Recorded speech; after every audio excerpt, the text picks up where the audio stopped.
네, 안녕하세요. 고교 수업 운영과 학생부 반영의 실제 과학탐구 물리학 편을 안내하게 될 강일여자고등학교 안상훈 인사드립니다.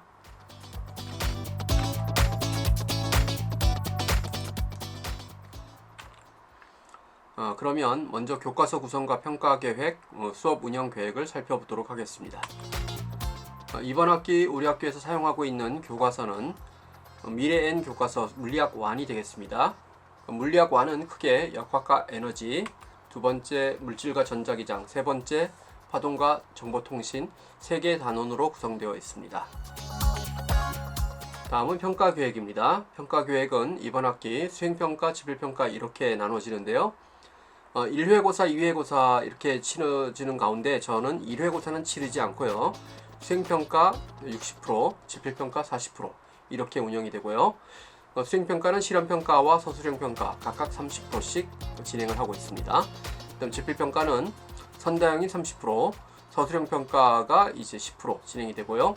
선다형 문항은 12문항을 출제했고요. 서술형평가 문항은 3문항을 출제했습니다. 네, 다음은 교과 진도 운영 계획입니다. 3월달부터 차례대로 이렇게 진행되는 학기 집중 이수제이기 때문에 교과서에 있는 내용을 또 물리학 교과 특성상 학생들이 조금 더 구체화되고 조금 도전적인 과목이라고 할 수 있습니다. 그래서 1회고사, 2회고사를 다 치르는 것도 좋지만 수행평가도 있기 때문에 1회고사는 치르지 않고 2회고사만 진행하게 되겠습니다. 자, 4월달쯤 되면 여기 시간 지연, 길이 수축, 동시성, 특수상대성 이론이 들어오게 됩니다. 학생들은 이 부분 상당히 좀 어려워하고요. 1회고사 기간과 맞물려 있기 때문에 굳이 이 기간 동안에 평가를 진행하지 않고 있습니다. 그리고 앞에 보시면 소인수 과목 평가 주간이라고 설정되어 있는데요. 이거는 물리학 1처럼 한 개 수강 학생들이 한 개 반으로 구성된 경우에는 정기고사, 1회고사 앞에 전 주간의 수업 중에 시험을 치르고 있습니다. 다음은 6월달 이렇게 넘어가는 과정이 되겠습니다. 그리고 2회고사가 진행이 되면 2회고사 앞에도 이제 소인수 평가 주간이 있는데요. 물리학 1은 이 소인수 평가 주간에 수업 중에 평가를 진행하고 있습니다. 그래서 2회고사가 끝나게 되면요. 끝난 직후에 그 3주가 이렇게 남게 되는데요. 이 기간 동안에 교과 융합 주간이라 그래서 물리학 기반으로 한 여러 가지 다양한 주제에 대해서 학생들이 탐구하여 간략한 산출물을 내고 발표하는 시간을 갖도록 하고 있습니다. 자, 그러면 먼저 수업 상황 1, 역학 부분을 어떻게 공부하고 이를 학생부에 반영하는지 살펴보도록 하겠습니다. 힘과 운동에 대한 단원이고요. 학습 목표를 살펴보겠습니다. 물질에 작용하는 알자힘을 구할 수 있다. 뉴턴 제1법칙, 뉴턴 제2법칙에 대한 공부를 하게 되는 부분입니다. 수업 시기는 3월 첫 주 지나서 2주부터 시작되는 시간이 되겠고요. 수업 형태는 물리학 특성상 거의 강의식 수업이 먼저 진행이 되고요. 그에 따른 모든별 탐구활동 ICT 수업 모형을 하고 있습니다. 저는 개인적으로 구글 클래스룸을 적극적으로 활용하고 있는데요. 클래스룸을 통해서 여러 가지 학습 자원을 올리기도 하고 학생들이 수업 중에 또는 수업 전후에 어떤 학습 자원들을 활용하기도 하고 또 과제를 진행시키기도 하고 있습니다. 교과서를 살펴보겠습니다.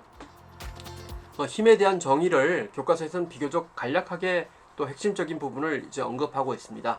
이 부분은 당연히 우리가 해야 되는 것이고요. 또 힘의 평형, 그 다음 알자힘의 계산, 또 힘은 특성상 크기와 방향을 가진 벡터 값이기 때문에 교과서에는 벡터라고 따로 나오진 않지만 고등학교 수학 과정에서 벡터가 빠져 있지만 물리학에서는 가르치고 있습니다. 벡터의 개념도 가르치고 있고 벡터를 활용하는 방법도 안내하고 있습니다. 자, 이어서 이 학습 내용 다음에 학생들의 탐구 활동은 아주 간단하고 기초적인 내용이 있지만 이런 탐구 활동을 수행하도록 하고 그 결과를 살펴보게 되겠습니다. 자, 이 부분의 학습 요소 성취 기준 학습 활동을 보면 다음과 같은 겁니다. 운동의 원인으로 정의되고 있는 힘을 알고 있는가? 힘의 작용과 알자힘을 구할 수 있는가? 힘의 평형 상태는 무엇이고 어떤 것이 평형 상태라고 할 수 있는가? 자, 운동의 변화와 힘의 작용은 어떤 관계가 있는가? 즉 힘을 작용하면 운동의 변화가 크게 생기겠죠. 운동의 변화가 크게 생기는 것을 우리가 뭐라고 얘기하냐면 물리학에서는 가속도라고 얘기합니다. 속도가 변하는 정도가 되겠죠.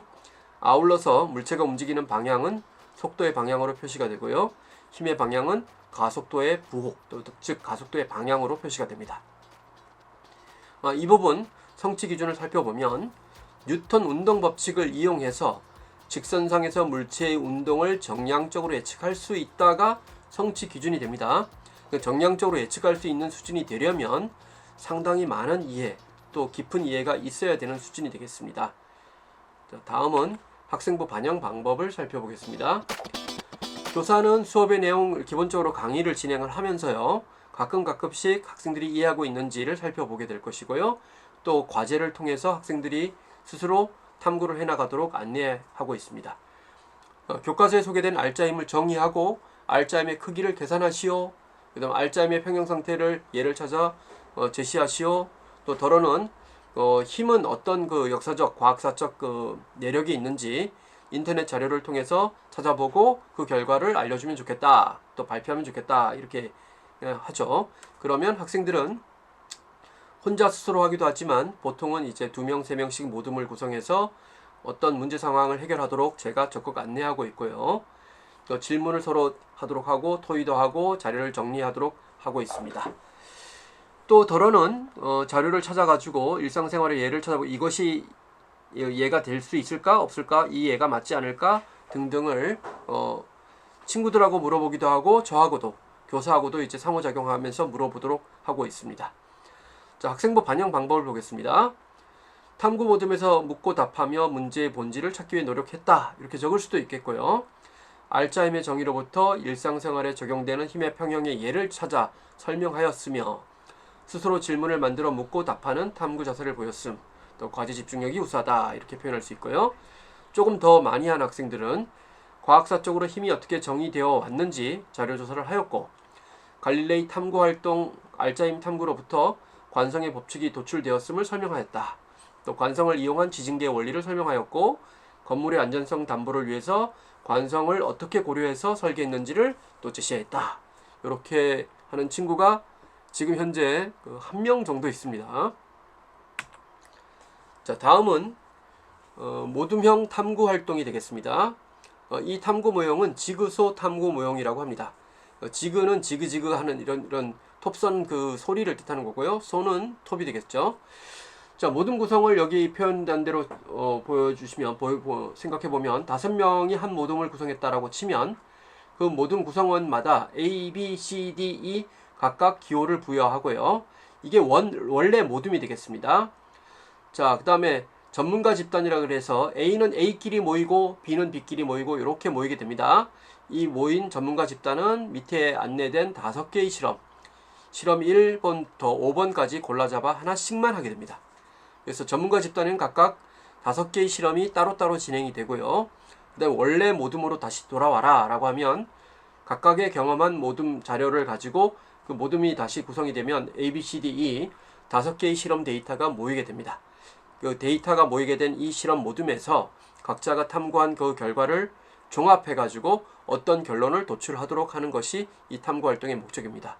이 과정에서 어떻게 이 데이터를 서로 꺼내고 활용하고 탐구하고 알아보는지에 대한 진행자도 있을 거고요. 질문을 던지는 사람도 있을 거고 기록을 정리하고 예측을 하는 사람도 있을 거고 다양한 상호작용이 일어나는 것을 관찰할 수가 있습니다.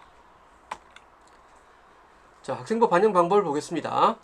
핵심은 뉴턴 제2법칙인 가속도 법칙 F=ma로 알려져 있는 그 법칙이지만 원래 이끌어내야 되는 그 값은 가속도 a는 m분의 f 질량에 반비례하고 힘에 비례한다를 이끌어내야 됩니다. 그래서 탐구활동의 결론을 도출하시오. 그리고 이 결론을 어떻게 활용할 수 있는지 그 결과를 제시하시오. 이렇게 요구하고 있습니다. 자, 지그소 수업 모형에 따라서 학생들은 전문가 집단에서 탐구 실험을 하고요. 원래 소속인 모둠에 돌아가서 탐구 결과를 토의하고 종합하고 결론을 도출하게 됩니다. 이럴 때 중요한 어떤 그 탐구 도구 중에 하나가 뭐가 되냐면 표와 그래프가 됩니다. 표와 그래프 작성을 하고 표와 그래프를 해석하는 방법은 이 탐구활동 사전에 따로 미리 안내하고 연습하게 합니다. 그 탐구 모둠에서 역할 분배, 토의 진행, 자료조사, 회의 진행 등의 역할 어떻게 하는지 살펴보고요. 의견을 잘 경청하고 자신의 생각을 잘 주장하는 사람을 저는 제일 좋아합니다. 남의 의견을 무시하는 것보다 데이터를 정확하게 보고 그 데이터를 통해서 공통점을 찾고 어떤 생각을 이끌어낼 수 있는지 찾아보는 그런 자세를 저는 가장 선호합니다. 그래서 학생부에 반영하는 방법은 다음과 같습니다. 탐구 모둠의 진행자로서 모둠원들이 자유로이 토의하도록 회의를 이끌었고, 의견을 종합하여 결론을 도출하기 위해 독립변인, 종속변인, 통제변을 설정하였고, 이를 그래프로 나타내어 가속도는 힘과 비례하고 질량에 반비례한다는 의견을 제시하였음. 이런 정도면 굉장히 훌륭한 학생이 되겠죠. 아울러 봅슬레이 경기에서 처음 출발 시 가속도의 법칙이 적용되는 부분을 정량적 계산을 통해 제시하였고, 탐구 결과를 다양하게 적용하려고 노력하는 영역 전이 능력이 돋보이는 학생이다. 이렇게 표현하고 싶습니다. 다음은 교과서에 소개되어 있는 탐구 실험 내용인데요.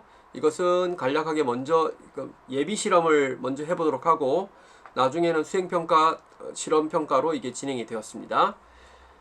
자, 실험은 그전에는 이제 레시피 따라 쭉 안내한 대로 이렇게 되어 있는데, 저는 구체적인 세세한 설명은 조금 생략을 하고 핵심적인 부분들을 얘기합니다. 실험을 통해서 수레의 속도와 가속도를 계산하도록 해라. 그리고 실험은 어떻게 하느냐, 속도와 가속도를 계산하는 방법은 동영상 촬영, 핸드폰 동영상 촬영을 통해서 그걸 분석해서 할 수 있도록 해라 라고 안내하고 있습니다. 그 계산 방식을 먼저 학습시켜 줍니다. 가상의 데이터를 먼저 주고 위치가 이렇게 나왔다면 이 위치의 차이가 바로 구간거리가 되고, 구간거리를 시간 차이로 빼면 나눠주면 속도가 되고, 속도가 나오면 속도의 차이가 속도 차이가 되고, 이 속도 차이가 날 동안 걸린 시간으로 나눠주면 그게 가속도가 된다. 이런 거죠. 단계적으로 이동거리, 속도, 가속도의 단계로 구하도록 안내를 하고요. 특별히 조심할 것은 이게 단위 환산을 하는 부분이 있을 수 있습니다. 그 단위 환산을 유의해서 계산을 해라 라고 이렇게 안내하죠. 자, 다음은 실제 학생들이 이제 평가한 그 값을 집어넣어서 구글 클래스룸 화면에 띄워놓고 거기서 이제 평가하고 계산하는 것을 이제 보여주고 있습니다. 이러한 그 탐구 실험을 한 후에 학생부 반영하는 방법은 교사는 이제 모바일 기기를 이용해 촬영하고 분석하는 활동을 안내하는 거죠. 어떻게 해라 이렇게 돼 있고, 저는 이 부분에서 조금 학생들이 나중에 어떤 그 정량적인 실험 결과를 이론치와 비교하기 위한 그 실험 설계를 조금 안내했는데요. 이런 것을 가리켜 이제 비계 설치라고 합니다. 비계가 어떤 건축물 작업을 위해서 조금 안내되어 있는 작업 공간이라 치면 접근하기 쉽도록 일정 정도의 비계를 설정해서 학생들이 탐구 활동을 할 수 있도록 안내하고 있습니다. 그것은 이런 내용입니다. 일정한 각도의 경사면을 만들어 달라라고 하는 요구를 합니다. 경사면의 일정한 각도가 되면 물체의 질량에 관계없이 경사면의 가속도는 가속도 A는 G 사인 세타가 되기 때문에 이론적 가속도 값이 나오게 됩니다. 그 나온 값하고 실제로 학생들이 분석해서 얻은 가속도 값하고 비교해서 이론치하고 어떤 오차가 있는지, 또 그 오차는 왜 발생했는지 탐구 분석을 하게 요구하고 있습니다. 과제 2는 이 기기 분석을 통해서 교과서에 나와 있는 내용을 모두 참고하고 기록하고 계산하도록 하고 있습니다. 학생들은 이런 요구를 할 때 특히 실험에 있어서는 변인 설정이 중요하기 때문에 이 변인 설정을 잘 하도록 제가 안내하고 있고요. 또 실험 결과는 한 번이 아니라 적어도 3회 이상 반복해서 평균을 내도록 안내하고 있습니다. 3회 이상이라고 하는 것은 하나의 데이터만 갖고는 충분하지 않고 두 개의 데이터가 있다라고 할 때 이 데이터는 어떤 방향성을 갖느냐, 어떤 경향성을 갖느냐, 이를 알아보려면 제3의 데이터가 필요한 것이죠. 그래서 평균을 유의미하게 해석하려면 우리가 과학탐구에서는 적어도 3번 이상, 또 3회 이상의 그 실험을 통해서 그 평균 값을 내고 그 경향을 알아보는 것이 중요합니다. 그러니까 이것을 안내하고 있습니다. 학생부 반영 방법을 보겠습니다. 실험 탐구 활동의 변인을 정확하게 설정하였으며 실험 결과를 여러 차례로 반복하여 객관적 데이터를 얻기 위해서 노력했다. 또 얻어진 데이터를 표와 그래프로 그리고 추세선 분석을 통해 속도와 가속도의 크기를 정량적으로 계산하였다. 그다음 물리학 학습의 개념을 정확하게 이해하였으며 이를 구체화하여 적용하는 능력이 돋보였다. 실험 탐구의 전 과정을 주도적으로 이끌었다 정도로 이제 표현하고 싶습니다.